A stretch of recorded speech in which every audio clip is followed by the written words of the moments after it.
రానే వచ్చాడు యమ్మ రామయ్య, వస్తూ చేశాడు యమ్మ ఏదో మాయా. సీతకి రాముడే సొంతమయ్యే చోటిది, నేలతో ఆకాశం వీయముందే వేళిది. మూడు ముళ్ళు వేస్తే మూడు లోకాలకి ముచ్చటొచ్చినమ్మా, ఏడు అంకలేస్తే ఏడు జన్మాలకి విడదీసిద్దమ్మా.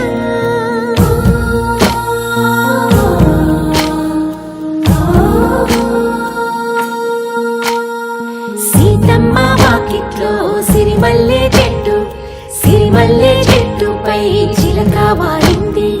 చిలకమ్మ ముద్దుగా చెప్పిందో మాట,